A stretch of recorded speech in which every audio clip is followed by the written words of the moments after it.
with your main Chip Washington. When it comes to information, the main got an arsenal. Bring you up to speed with what you need. He's a local and nationwide news feed. Let's talk about it. Dialect to do something about it. Chip got the flow wide open if you got questions about it. Man, it's the show that brings you to your raw. To solve all problems, it starts with real talk. Real talk. It's real talk. It's real talk. It's real talk. It's real talk. It's real talk.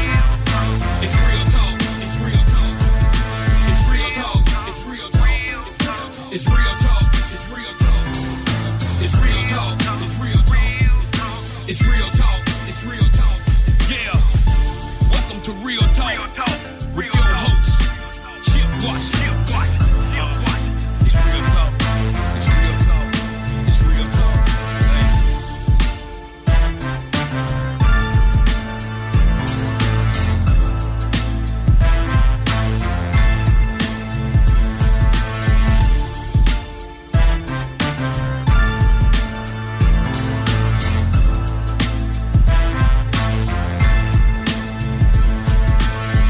And here we go on this Monday. It is the second day of May, 2022, 6 o'clock straight up. Real Talk Memphis is on the air. Very happy to have you with us on this day that has been, I thought it was supposed to rain today. They kept saying it was going to. It's kind of blustery and a little windy, but it's very warm out there, and the temperature is probably in the low 80s. But we're happy to be here. We're happy to have you here with us. We think we have a great show for you tonight, and we are excited to present it to you. Speaking of good things, want to say a special thank you from us here at Real Talk Memphis to all of you out there, the WYXR listening audience. Last week was Pledge Week, and they met their goal 100%. And so congratulations and kudos out to Shelby and JB and Kate and Robbie for a job well done. And also our fellow WYXR radio personalities. It's a lot of fun, kind of trying to talk to folks and getting to know new folks and the whole 9 yards. So anyway, congratulations to the station, and congratulations to you all out there for helping us to continue to move forward as we try to do. Few things to talk about at the outset, but of course the main thing is, how do you get this fine piece of radio broadcasting? Well, you can do it in a number of ways. We are live right now on 91.7 on your FM dial. That will be WYXR. You can also catch us on the WYXR app live. We can catch us on TuneIn, the TuneIn app live. Just put WYXR in the search. We are on Facebook Live, and we will be on YouTube. And as we are a podcast, you can catch us tomorrow once they post a show, wherever you get your podcast, from one coast to the other coast and even far beyond that. How about that, huh? A lot of ways to get this Real Talk Memphis show. So the Grizzlies won the first round against the Minnesota Timberwolves, which I said that would happen last week. And they played their first game in the second round yesterday. They lost a very close game by 1 point.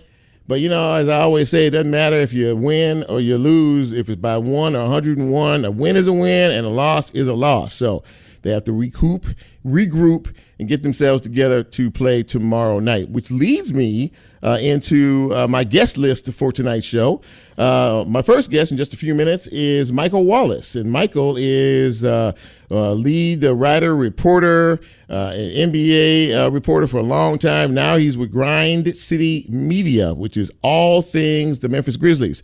And he's going to join me in just a few minutes to talk about the Grizzlies' ascension into the upper echelon of basketball teams, and where he sees this second round playoff situation going. So we'll talk to him in just a few minutes. We'll talk to DeAndre Brown is going to join me tonight. DeAndre is he's the founder and director of Lifeline to Success.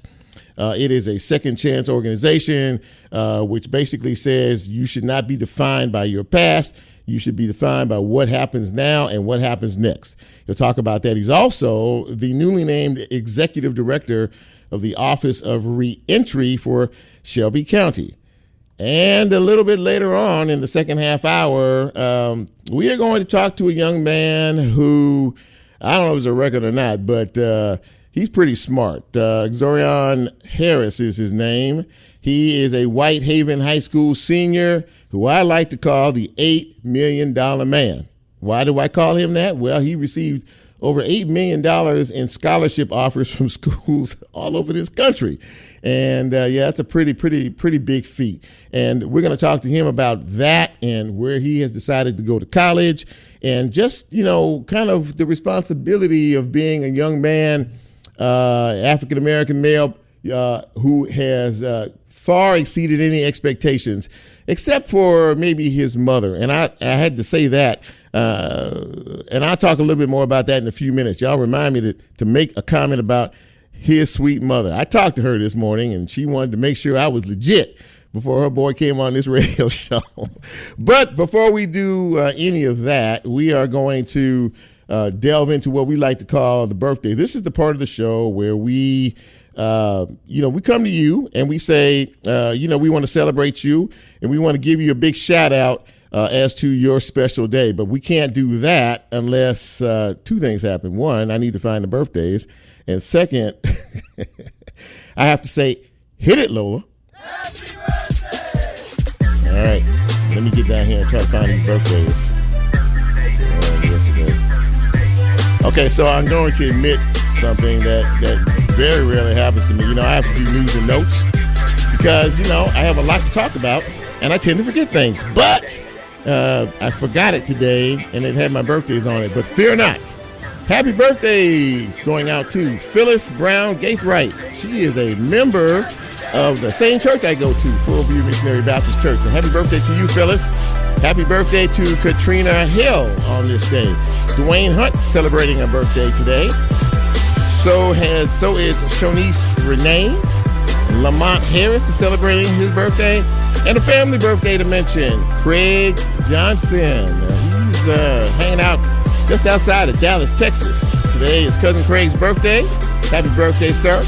Melissa Perry is celebrating her birthday as well. And Rhonda Janae is celebrating. Sherelle Harris Johnson, happy birthday to you. And happy birthday to Chris Brown. Yesterday was Wanda Howard's birthday, by the way. So happy birthday to each and every one. Congratulations for making another trip around the sun. And we hope to be here next year to celebrate another full trip around the sun. And by the way, before we end this first Monday in May, happy birthday to all the May babies out there this month. More on that as time moves along. Thank you, Lola. So we got all the birthdays in, and now it's time to get into some news and notes. Very sad death happened over the weekend. Naomi Judd, who's the mother of the world famous singing group, the Judds. She died Saturday at the age of 76. It was a mental illness, according to her daughters. They were inducted into the Country Music Hall of Fame last night. The ceremony was last night. Obviously, with what happened on Saturday, there was a question as to whether they were going to show up, and both the sisters, Winona and Ashley, the actress, both came last night to accept the award and, of course, to pay tribute to their mother. Naomi Judd dead at the age of 76. They were just on the Grammys about 3 weeks ago. For the first time, they performed as a duo for the first time in 20 years. And they were about to go on tour later on this year. So, God has other plans, but, may her memory always be a blessing. So, you remember we all talked about how disgusted we were a couple of months back with the family dollar situation that went on in Arkansas, the distribution, the warehouse. All those lovely rodents that we saw crawling all over everything in that place. Well, they have been formally sued by the Attorney General of the state of Arkansas. Obviously folks were in distress. A lot of the stores were closed. They had to find other means to try to find what they needed to do. And that's, so they're facing probably one in a myriad of many lawsuits that is probably going to happen to them as time moves along. Ladies and gentlemen, tomorrow is May 3rd, and it is Election Day in Shelby County, in the city in Shelby County. So if you didn't get a chance to go out and exercise your right in the early voting, you can do so tomorrow. Tomorrow is Election Day. It's primary Election Day. So the ballot after tomorrow night will not be anywhere near as large as it is today, because you're going to have, your winners, and then they're going to go into the general election, which is in August of this year. So once again, the right is there for you to do it.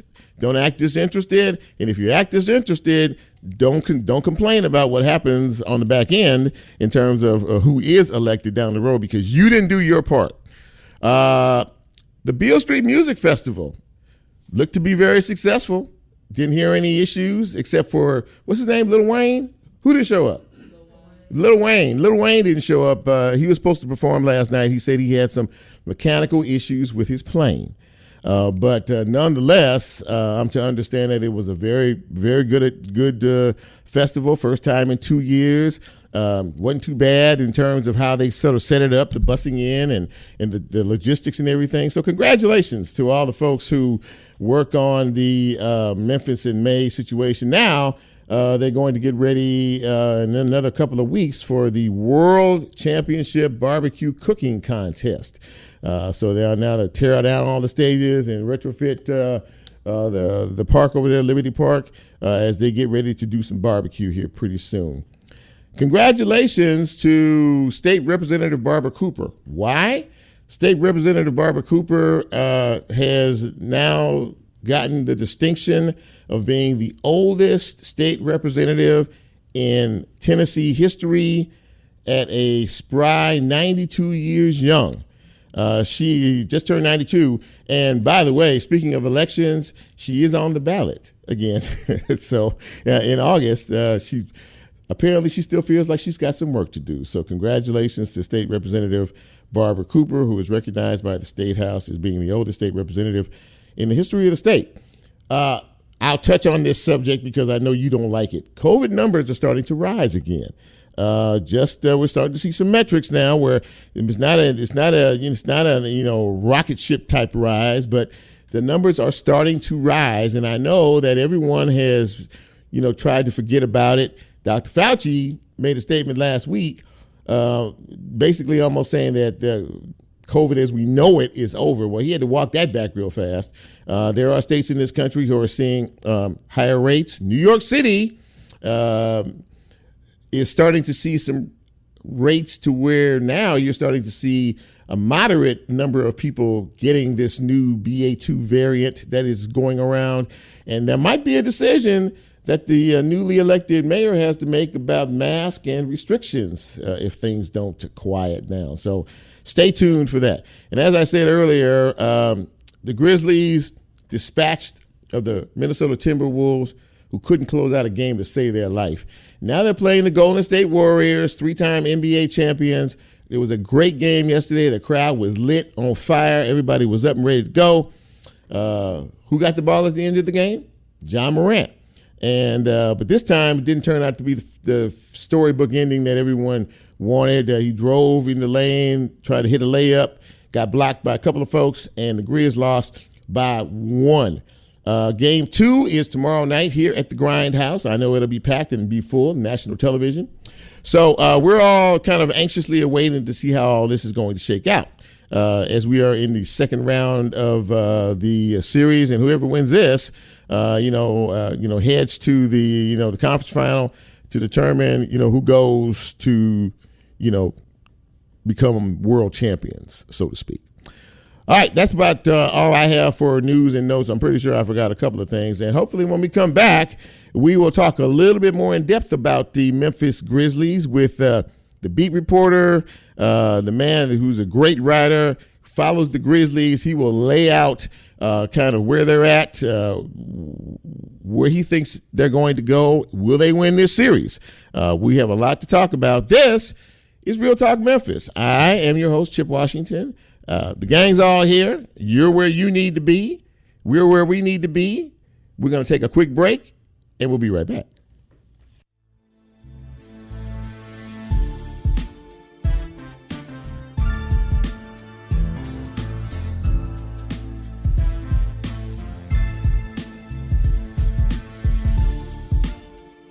If you like Real Talk, here's a way you can get involved. Do you have a show topic idea or suggestion? Want to be considered a guest or have a guest idea? Then send Chip a message on his Real Talk show page and you can be a part of the Real Talk experience. So as he always says, go out and tell somebody. We'll be right back.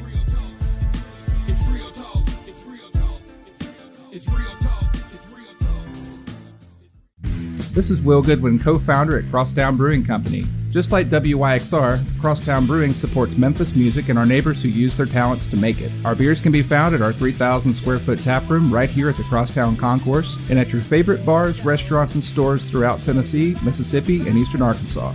Enjoy.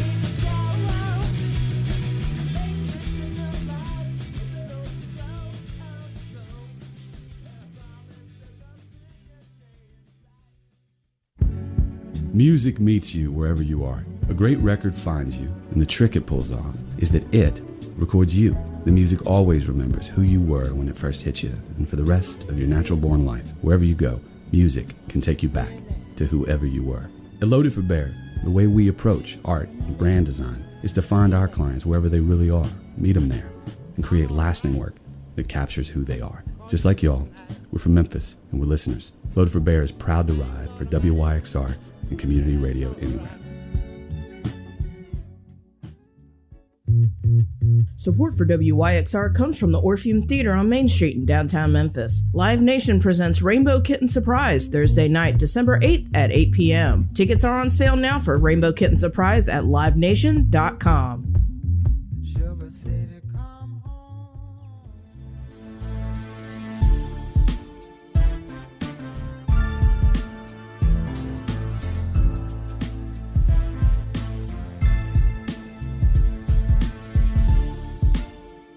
Get Real Talk on the TuneIn mobile app under WYXR, and he's now streaming live on Facebook. And you can also catch a rebroadcast on YouTube. Just put WYXR in the search box and hit subscribe. Now back to more Real Talk with Chip Washington.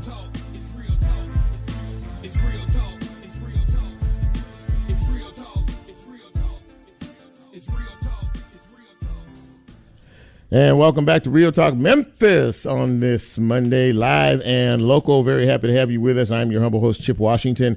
And, you know, everyone in the city is talking about these Memphis Grizzlies. And, boy, I'm telling you, they have made Memphis proud and put us on the map. Little fella named John Morant in particular. But that whole team is doing very, very well. Second round of the NBA playoffs is underway. They had a tough game yesterday against the Golden State Warriors. They play again. They lost that one, but they play again tomorrow night. Here to break it all down and talk about all of this is Michael Wallace. Michael Wallace is a longtime NBA reporter, and he does some really good work for Grind City Media here in Memphis, Tennessee, which is all about the Grizzlies all the time. And, Mike, thank you so much for coming back on Real Talk, man. It's good to see you again. Hey, it's been far too long, man. Thanks a lot for having me back. It's a great time of the year to be back. So much going on right now. We're in the middle of a fantastic series against, a three-time NBA champion, and I'm just looking forward to seeing how this plays out. Absolutely that. So we'll talk a little bit about that. Last time you were on the show, I know you probably don't remember, but it was October of last year, and I think they were just getting cranked up and just getting started. And, you know, we talked a little bit about kind of your impressions of what you saw in training camp and how you thought this team was going to perform. Needless to say, quite well. Number 2 in the West, here where they are right now. And I'm telling you right now, these boys can play some ball and are not intimidated. But in your eyes, because you see them all the time, what has impressed you most about this Grizzlies team? Just the fact that they're so resilient. You know what I mean? To be the second youngest team in the league, and then post the second best record in the NBA this year. Those two things normally don't align. And when you talk about, the youth and the experience level, you mentioned it. These guys are fearless, but they also put the work in. They're just not brash and cocky. They're going out there working their tails off every day to get better. I mean, you look at the roster up and down. So many different guys had career years in one category or another. Jaren Jackson Jr. played 78, 79 games, the most he's played in his 4 years in the league.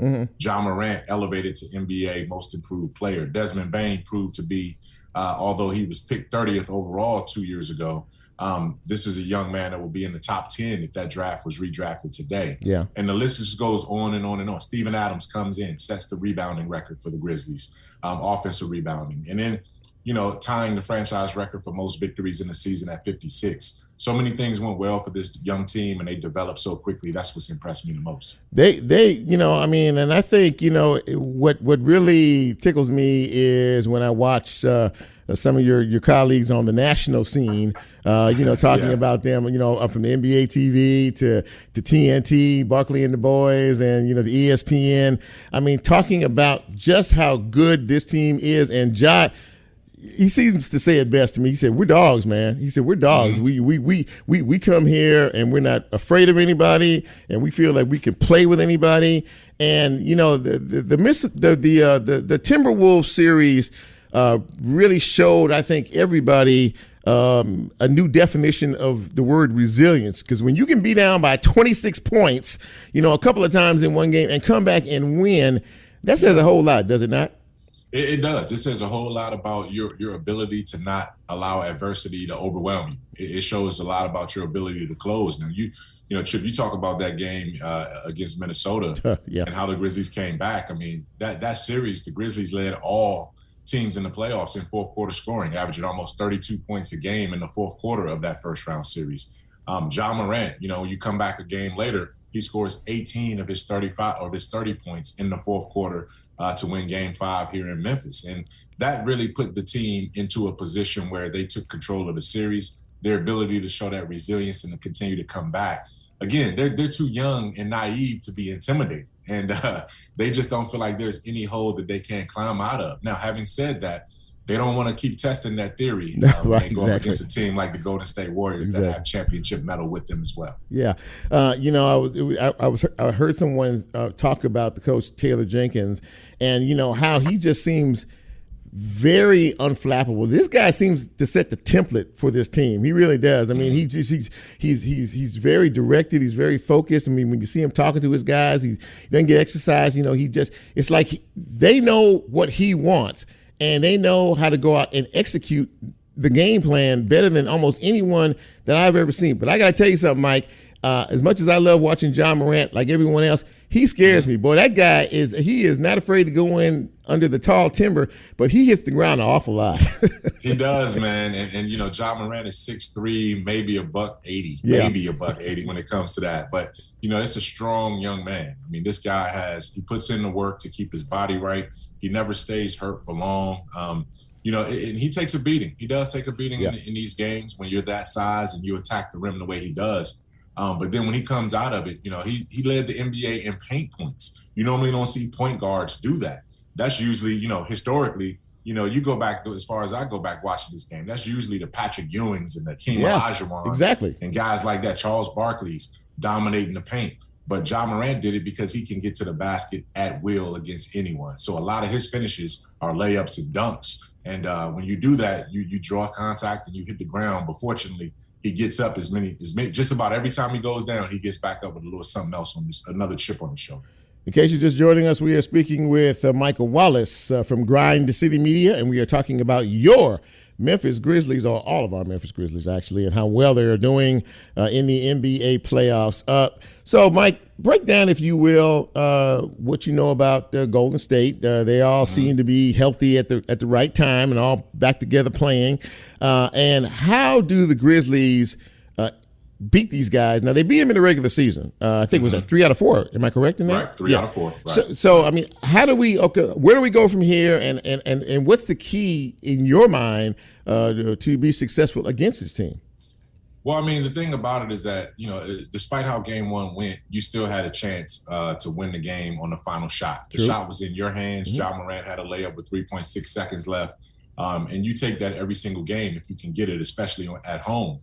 So there's not that much difference in terms of winning a game and losing a game. The margin of error is so small. What do the Grizzlies have to do? I think, number one, they have to rebound better. That's one of the areas where they were supposed to have an advantage in this series is rebounding. And they got out-rebounded by Golden State in game one. Golden State converted a lot more second chance points, which means when you get the offensive rebound, they get a chance to go back up. Klay Thompson hit the go-ahead shot off of 2 offensive rebounds on 1 possession. Yep. So the Grizzlies have to be able to secure rebounds and limit Golden State to just 1 shot per possession. That will help. Other than that, man, you got to figure Desmond Bane, although he's got a little back soreness, and Dylan Brooks are going to shoot far better than they shot in game one. But on the flip side, you got to figure that Steph Curry and Klay Thompson aren't going to be missing free throws the way they missed free throws and shots in game one either. So these 2 teams are pretty close in terms of talent and tenacity and how they play. Golden State just has a little bit more experience, and I think that proved to wear the Grizzlies down coming into game one. We'll see game 2 and see how that goes, but the Grizzlies certainly need to get the victory Tuesday night to even this thing up. Draymond Green fouled out of that game, was ejected from the game early. I think he probably fouled out, thrown out. Thrown out. That's true. Yeah, thrown out. And of course, he'll probably be on his best behavior and play off 48 tomorrow night. How big a factor is him playing a complete game going to be in terms of what the Grizzlies need to do? He's the one that organizes Golden State. Yes, Klay Thompson is their shooter. Steph Curry is their best player, their MVP, and get everything done for them. But Draymond Green is the one player that organizes everything. He's sort of the heart and the brains of that team. That's what they say. Yeah. Basically, he's a point power forward. Every time that he catches the ball, he can do so many things. Outside of everybody else scores. He's the one that's getting the rebound, getting the assist, setting the tone. And he's such a smart defender. There's no question that this guy is made a name for himself as a future Hall of Famer for sure. So with him being available, that's another one. Game one, you kind of let get away with you. They didn't have Draymond Green, and Klay Thompson didn't have a great shooting night. Right. And Golden State was still able to win. So if those things if there's a market correction in both of those areas, the Grizzlies will certainly have their hands full. But again, this is a team that, again, I've seen them bounce back against tougher odds all season long. They'll have a chance to do it. But Draymond Green is certainly the engine that keeps that team calibrated for what they are. And they're one of the greatest teams in NBA history. Not panicking is a big part of it, especially when you're down, or especially when you're getting into very, very little time on the clock. I heard Steph mention yesterday, there's a championship DNA that goes along with this, but again, I'll say it again. The Grizzlies are absolutely fearless when it comes to it. They can see 3 seconds left on the clock, 2 seconds, and they feel like they have a legitimate chance to win if they are that close. When's the last time you saw a team with this type of, attitude? Yeah, just that clutch gene. They're a team, they remind me of the reason why they stand out is because they're doing this at such a young age. They're very young as a team. Yeah. San Antonio used to be that way, where they were always fearless in the clutch. They just executed. You knew that they were going to get a great play run by Coach Greg Popovich, and they were going to put people in position to make plays. You saw a lot of that, obviously with the Lakers, and when it came down to Kobe and those guys. And historically, you have teams that have been able to do that time and time again throughout history. But to see a young team like the Grizzlies be that fearless in the closing stretches of games is remarkable. Desmond Bane is not afraid of any moment. Dylan Brooks will take a shot and a defensive assignment at any moment. And obviously, Ja Morant, we've seen him do it time and time again, where he's willing to take the last shot and also willing to accept the consequences that come with missing the last shot. Yeah. So that's the key right there. Are you willing to accept the consequences that come when the ball doesn't go through the hoop? And if you can do that, then you definitely know what you can expect when it does go. Michael Wallace from Grind City Media talking Grizzlies basketball. Mike, before I go, I have to say this. I don't know who's more entertaining, Ja Morant or his father. But yeah, T. Morant certainly knows. He knows where the cameras are, man. He's enjoying this moment following his son. And, not only that, Jaren Jackson Jr.'s parents are always in the crowd, too. Yes. They're not as demonstrative and energetic as much as but then I take that back. Terry Jackson, the father, Jaren's mom, Jaren's mom, Terry Jackson, she can get into it with the best of them when it comes to rooting for her son. But yeah, it's beautiful to see parents of our two franchise players having so much fun enjoying these moments with their kids. Well, it really does, and if we can just keep Jaren out of foul trouble. He was hot as a firecracker yesterday with those threes, but I don't know. We'll see how that plays out too. And like you said before, this game is about adjustments, always adjustments. So we'll see what happens tomorrow night. But Michael, thank you so much for coming on the show again and breaking down the Grizzlies in the championship version of things. It's always good to see you. Grind City Media is a very, very, very good just kind of an overall site for all things Memphis Grizzlies, and you all do an absolutely fantastic job. So best of luck to you, and best of luck to the Grizzlies for the remainder of the series, and I hope you come see me again down the road. No question about it. I just want to also say, man, obviously the games are on national TV now, but Valley Sports and our affiliates and grindcitymedia.com, grizzlies.com, you can still catch the Grizzlies tip-off pregame show an hour before tip at grizzlies.com, grindcitymedia.com. I'll be on there with Fish and all of our guys. And then the post-game show right after the games will be on Valley Sports Southeast. So catch both of those shows, pregame and post-game shows, for all the local insight that you're going to need to keep up with this series all the way, every step of the way. So thanks a lot for having me on, man. And I'm looking forward to doing it again. Absolutely, man. You do a great job on those broadcasts as well. Take care of yourself, man. Be safe, and we'll talk soon, okay? All right. Take care. Take care, brother. You too. All right. Michael Wallace, ladies and gentlemen, from the Memphis Grizzlies, Grind City Media. And, you can catch him pregame and postgame if you want the real deal as to what goes on, with our team. A lot of times, when you get to this level, you are in the national view. The national folks take over, but the local folks are still doing their thing as well on Valley Sports. So you support the home team and you support the home broadcast team as well. Thank you, Michael Wallace, for joining me tonight. We're going to take another break, and when we come back, we're going to shift gears, and we're going to talk about second chances and what they mean, how important they are with a man who can speak to it extraordinarily well. This is Real Talk Memphis. I'm Chip. We'll be right back.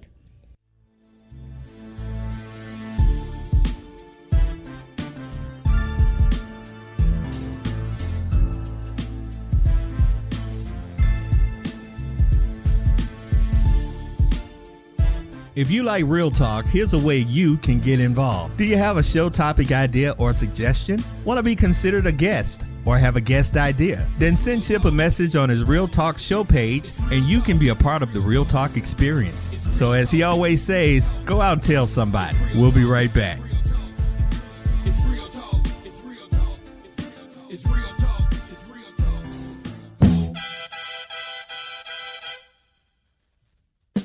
Support for WYXR, including our 2022 stereo sessions, comes from Duncan Williams Asset Management. They specialize in financial management for individual investors, businesses, nonprofits, and foundations. More information at dwassetmgmt.com. Put your money where your mouth is. Support for WYXR, including our 2022 stereo sessions, comes from Archer Malmo, a Memphis-based marketing, digital, PR, and branding agency. Archer Malmo believes the greatest asset of any creative entity is its people, and proudly supports WYXR for lifting up Memphis voices for the world to hear. More at archermalmo.com.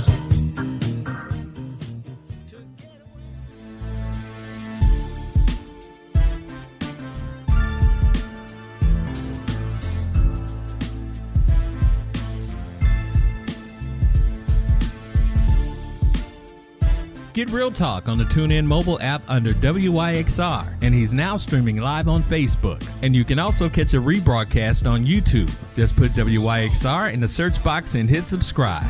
Now back to more Real Talk with Chip Washington.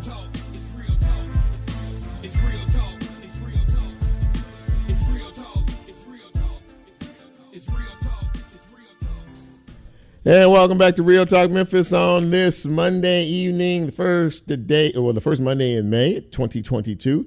I am your humble host, Chip Washington. Very happy to have you with us, and very happy to have my next guest with us. I've known this man for several years now. He is the founder and director of Lifeline to Success. And he was recently, you know how they take the interim off of a title to make you the man? Well, in this case, he is now the executive director of the Office of Reentry for Shelby County. He is DeAndre Brown. And DeAndre, thank you so much for coming on Real Talk, man. No problem, Chip. Thank you for having me, brother. Look, we tried this a couple of times in the past, but timing is everything, and I'm really glad that you're here with us this evening. You have made it, I think, your life's mission to let folks know who have made a mistake down the road in the past that mistake doesn't define you, and that what counts is your present and even more your future. And before I get you to talk a little bit about what you're doing in the Office of Reentry, talk a little bit about the program that you founded and that you're a director of still, Lifetime to Success. Why you thought it was so important to have a program like this? Great, man. The reason I started the program, and my wife is taking over the directorship. Okay. I'm just a very close contributor to the work. Yes, sir. But when I started the program, I've been out of prison now for 17 years. And when I came home from prison, I wanted to be a preacher and run into the prison to preach to people that were still inside. And I found out through Prison Fellowship, who I wanted to start volunteering with, that they weren't really going inside preaching anymore. They were doing this thing called reentry. Mm-hmm. I had never heard of it. Mm-hmm. And then when I heard about what it was, there were some things that had happened in my life. I had started a janitorial service again and lost the contract because they found out I had a record. Didn't matter how much work I had done. Mm-hmm. And instead of complaining, I decided, told my wife, you got to start a program that can fix this, because men and women need an opportunity.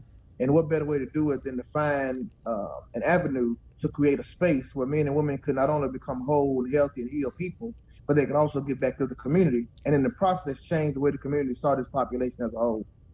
Absolutely. And some of the key things that you said there would really, obviously it changes the community as a whole, DeAndre, but the individuals in question who are going through these programs who understand that, look, you know what, we understand you've been in jail, we understand that things happen, but we also know that if you're here, you're committed to changing your life, to changing your way, to helping your family move and yourself move forward. And that really is kind of the crux of what you're all about, isn't it? Yes, sir. We want to make people see us differently, and then take some of the shame away from a person that's made a bad decision. Mm-hmm. Because my worst day on earth does not define who I am as a person. It's just it was my worst time, my worst day, some of the bad decisions. But if I decide I want to change my life, there should be space for me to be able to regain some of the things that I've lost, and in some instances become a better human being because I've learned from the bad decisions that I've made. Mm-hmm. And one of the things we want to do is to give the men and women the power to no longer be ashamed, be able to admit that they've made some bad decisions, but then allow the world to see them in a different light, and then compare the two people that they considered in their minds. This person that made the bad decision based against the person now that's doing the right thing, and then determine if this person has done enough to then be re-entering and be regained and reclaimed, if you will, as a asset to the neighborhood. I think what you do, and ladies and gentlemen, if you're just joining us, we are speaking with DeAndre Brown. He is the executive director of the Office of Reentry for Shelby County. And I think what you do, DeAndre, what I equate it most directly to is ministry. What you're doing is you're ministering to these young men and women out there, letting them know that there is a better way. Am I on track with that? You're correct. One of the things my wife and I decided when we started is, while we are Christians, we didn't believe it was fair to try to convert people that didn't want to be converted. Mm-hmm. But everybody needed an opportunity. So we decided to just let our light, the faith that we have, be seen and born out through our behavior, mm-hmm. as opposed to quoting scripture. And I believe if you live your life the right way in front of people, they'll then ask you the question. And once the question is asked, what must I do? You're able to then enter into a different conversation. But relationships don't have to change. So let's talk a little bit about your role as the executive director of the Office of Reentry. And it may sound simple to a lot of folks, but explain to people, what that office is about, what it does, and your focus. This was a godsend. Starting Lifeline, it was difficult to try to do a lot of things we were doing because we were always in need of funding. But moving to the Office of Reentry, one of the things that we haven't really had an issue with is funding. We have government funding from the Shelby County government. We also had some infusion of cash, if you will, from the federal government by way of grants. And it allows us to now see people and meet them where they are, but it gives the men and women that work on our team the ability to see people as human as well. While we are a government agency, we're doing a lot of social work now. We're shifting the way this office is viewed and the way the office views itself, because people don't want to come into a government office and get government service. They need to develop relationships with people that see them as human, so they can then do what's necessary to regain their lives, but have the assistance needed to bridge the gaps where there may be gaps in their lives. And that's what the Office of Reentry is able to do. We can bridge those gaps, meet the needs, have services provided not only through our agency, but through the partnerships of nonprofits in the community. So basically, you have a much larger stage and much larger bully pulpit to really be able to make this program what the title says that it should be, a legitimate way to re-enter society, to reclaim yourself and to move forward, and hopefully, in that process, be a role model for others, down the road who may not know about the program, but who may want to find out more. It sounds like you're developing quite a pipeline. This is what it sounds like to me. Indeed, instead of this pipeline to prison, we're building a pipeline to prosperity. And I tell my staff all the time, I want them to never forget one thing. We are the government. In many instances, when we hear the word government, we look at the government as an entity outside of ourselves, and it's more than likely seen as a negative. But I told my staff, as government employees, we have the ability now to control some policy, to put procedures in place that allow men and women access. And if we see that the government is being oppressive in a way, we can revisit that, see it from a different perspective, and then make the government more receptive to the needs of the people. That's powerful stuff, man. It really is, and it's much needed. I'll share a personal story. I know you invited me some years back to speak to a group of folks that everyone in this town knows by those T-shirts, the Blight Patrol, and just to give them some encouragement and some support, and say we believe in you, and you know what, and we're here for you. And that sounds like what you're trying to do in the Office of Reentry. Where do you see that office? Because you're a man who's always thinking. I know you. You're a very forward-thinking guy. Where do you see this program, say, 6 months to a year? The office, rather? But preferably, I would love for us to have more than one location. While we are centralized in the heart of South Memphis, right, I believe it will provide better access if we have more than one location. We haven't served our municipalities as well as I would like. So we're in discussion on how to make that happen. And we also want to build a robust training facility. I don't want to say facility, but programming. We have a small injury repair program now that's working. We want to have more of that because we have men and women on the inside that are being trained now. But if by chance they're released early, which we've run into a few times, we don't really have the capacity to continue their training after they've been released. So we want to have more than one location in an ideal world, and in a facility that allows us to train men and women after release, or some that may already be out and just want a different direction in their lives. Absolutely incredible what you're doing. You have a heart for it. You have a heart for people in this community. DeAndre Brown, he is the executive director of the Office of Reentry for Shelby County. DeAndre, thank you for taking a few minutes to come on this show. And you show your heart every time I see you, man. And God bless you as the road continues. And we wish you nothing but the greatest success. And anytime there's a program or something you think we ought to be talking about over here, tug on me, man. And you're always welcome back. I'll do it. Thank you, Brother Chip. You have a great evening, brother. Thank you for the opportunity to share. Thank you. DeAndre Brown, ladies and gentlemen, Executive Director, Office of Reentry for Shelby County. And basically very simple. Your past should not define your present or your future, and he's doing great things in the Office of Reentry. So don't ever think that that you're a failure and that you can't pick it up and that you can't move it forward. Thank you, DeAndre Brown. We're going to take our final break, and when we come back, I'm hoping to talk to a young man who has gotten some headlines in this town. I call him the $8 million man. Stay with us. You'll find out why. This is Real Talk Memphis. I'm Chip. Right back.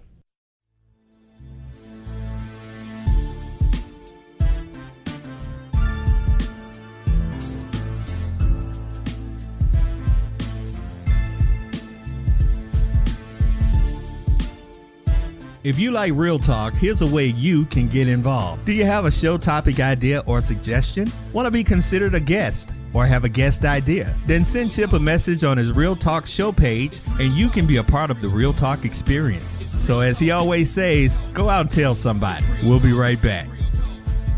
It's real talk. It's real talk. It's real talk. It's real talk. This is Will Goodwin, co-founder at Crosstown Brewing Company. Just like WYXR, Crosstown Brewing supports Memphis music and our neighbors who use their talents to make it. Our beers can be found at our 3,000 square foot tap room right here at the Crosstown Concourse and at your favorite bars, restaurants, and stores throughout Tennessee, Mississippi, and eastern Arkansas. Enjoy.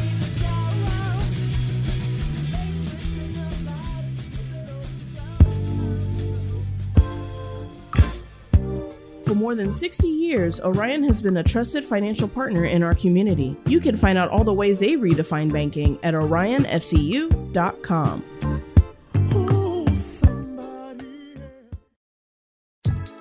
Memphis Listening Lab proudly supports WYXR. They provide a curated collection of music and music history, a forum for music-related talks and performances, and a music education, appreciation, and experimentation space located in Crosstown Concourse. The lab is open Tuesday through Saturdays from 11 a.m. to 5 p.m. You can find out more information on their Instagram page at Memphis Listening Lab or on their website at memphislisteninglab.org.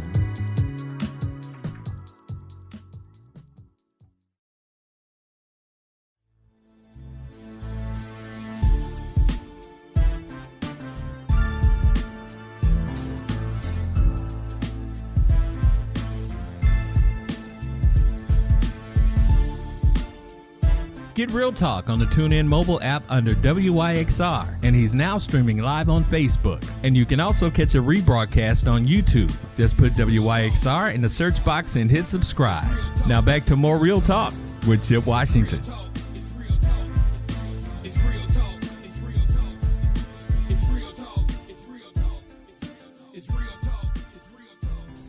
And welcome back to Real Talk Memphis on this Monday evening. I want to say hi to a few folks on Facebook Live. Carlos Rogers Sr. Is checking us out tonight. John Best, that's my boy over there at 88.5. What's going on, John? Good to see you. Audrey Hill is on tonight. Richard Copley is checking us out. Mikhail Jones. And I have to give him a shout out and a big ups because he helped me to get the young man we're going to be talking to in just a minute. Also, my son David is watching us as well. And if you're out there and you're checking us out on social media, you're listening to us, you know I truly appreciate it. Okay, so I need to set this up just a little bit here. I'm always looking for good, interesting stories to talk about. And I'll be the first to admit that, you know, a lot of times when we do our news segment, you know, the news is not good, and it pertains to a lot of our young people who are not doing good things, quite honestly. Some of them are innocent victims of crime. Some of them are committing crimes and things like that. So it is always refreshing to be able to talk about a positive, good news story and someone I think is a role model. Many of you probably saw the story about a young man who received over $8 million in scholarship offers from all over this country. He is a Whitehaven High School senior. His name is Xzorion Harris. And Xzorion, thank you for coming on Real Talk Memphis. It's good to see you. Good to have you. Yes, sir. And congratulations, by the way, on the $8 million award. Now, I told him during the commercial break that he's going to have to talk, okay? Now, I'm going to give you – now, I got to tell you something, man. Your mom called me this morning. I was getting ready for my day, and all of a sudden I see this number on the phone. I wasn't going to answer it. I said, well, hello? And she said, is this Chip Washington? I was like, yes. And she told me she was your mom, and she wanted to make sure that, you know, this was a real deal, this interview tonight, and that you were going to be on the show. She was checking things out. She was doing what moms do, protecting her children. And I really, but you tell your mom, what's your mom's first name? Yolanda. Tell Yolanda, Mama Harris, that I was really excited to speak with her this morning, and I thank her for calling me and checking us out, and hopefully she's watching us wherever she is right now, and that we are legitimate, and we wanted to have you on the show. Okay, yes, so tell me about. Now, she told me all about your journey, man. She really did. She said you've been getting A's since you came out of the womb. She said that he didn't bring home anything less than A's. Have you always been an A student? Yes, sir. All through school. Yes, sir. What From kindergarten to now? From kindergarten to now. What was the fascination with school? I mean, why were you so? Because I mean, clearly you take a lot of different classes to get to certain levels. And let me back up. What is your favorite subject, or has been your favorite subject in school to learn? My favorite subject has been science. Science, always science. Okay, so you have obviously you've distinguished yourself, and I saw the video that you did. That was a I guess a scholarship award ceremony that you had. And you were counting down, not 1, not 2, not 3, not 4. Is that what? Were those the millions that you were counting off? Is that what you were doing? Yes, sir. Counting up to? All right, so $8 million in scholarships, and I saw the folder. Did you get scholarships offers from? Do you know how many schools offered you a scholarship? I don't know the exact number, but I know it's over 100. Over 100 schools, colleges in this country offered you, and were these full ride scholarships? I would imagine so. I had some full rides. Okay, so in all of this, as that started to happen, as that started to come in, you were faced then with a decision. Now, in terms of the letters of intent for some of these schools, did you get phone calls or contact with any of these schools? If you did, tell us about that. Yes, sir. I got a lot of emails, calls, and texts from schools wanting me to come visit, wanting me to enroll with them. So, did you pay a visit to any of these potential colleges? I visited the University of Memphis, Vanderbilt, Tennessee State, and a couple others I can't think of. Wow. So you did make the tour. Now you have made a decision as to what school you are going to attend, and would you share with our listeners what your decision was? This fall I'll be attending Tuskegee University. Tuskegee University in Alabama. Now that is a fine school. It is an HBCU. I think. Did you tell me that you wanted to attend an HBCU? And if you did, why HBCU? I always wanted to attend the HBCU. I love the culture. Mm-hmm. I love the people. I just love everything about it.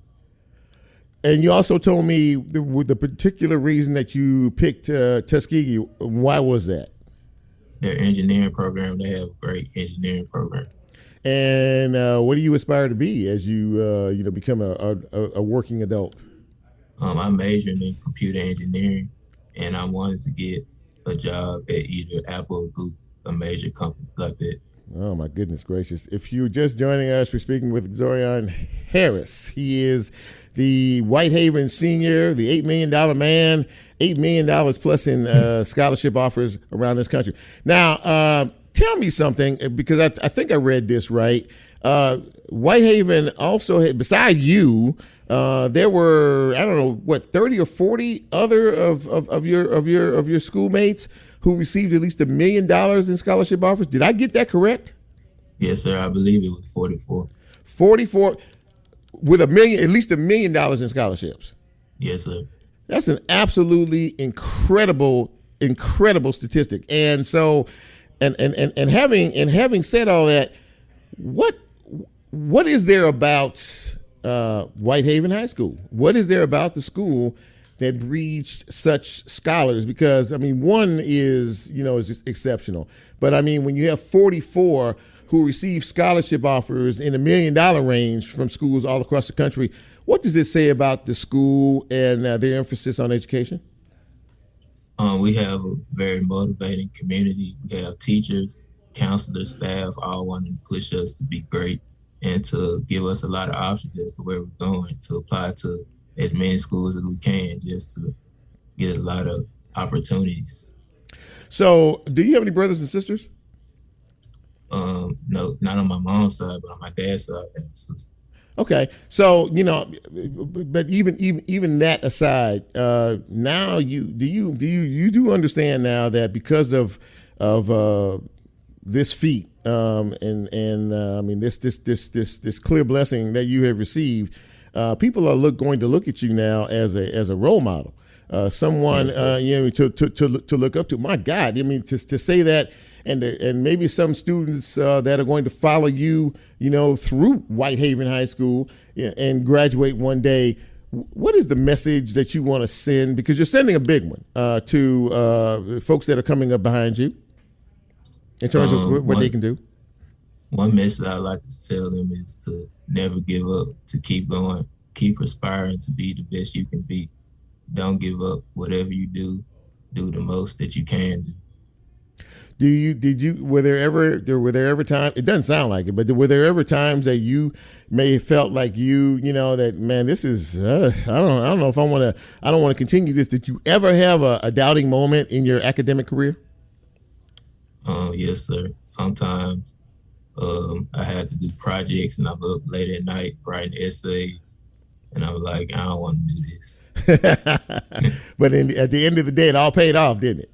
Yes, sir. Well, listen, man, from all of us here, at Real Talk Memphis and from the community, is like weighing in all over Facebook Live, congratulating you for what you have done in your great achievement and for your amazing mother. She is so proud of you. And I have to give one little tidbit away. She did tell me this morning, she said, ever since, this award announcement has come out, everybody, wants to be his friend now. They all want to get close to him now. They all want to, she told me something about the prom and when you got to the prom, all these girls were trying to, is that true? Yes, sir. Man, I tell you what, you get A's and you get a little, scholarship money in your pocket and you never know what's going to happen. But listen, seriously, man, we're all extraordinarily proud of you for what you have done and for the role model that I know you are going to be. Congratulations to you. The best of luck. And when do you graduate, by the way? I graduate May 21st. Okay. And I was invited to your I think there's going to be a little event at your house that day. I'm not sure, but and if there is, I was invited. I just want you to know that. So, if I show up, don't be at all surprised. Okay. Okay. All right. Well, listen, man. Thank you so much, Xzorion Harris from Whitehaven High School. A man who has achieved great things, and we know this won't be the last time we hear from you. Best of luck to you in the future, man. Thanks for coming on the show. I really appreciate you, okay? Yes, sir. No problem. All right, take care of yourself. Okay.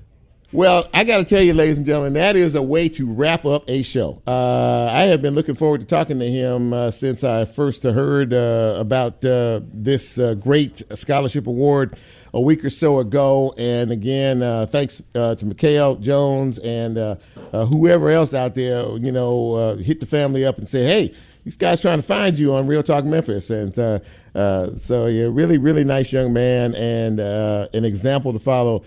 Kudos and congratulations to all the folks at Whitehaven High School for your accomplishments and your achievements. And by the way, kudos and congratulations to the class of 2022 at all of the high schools in the city, in the county, and wherever you are. You worked hard for 3-4 years, or however long high school is these days.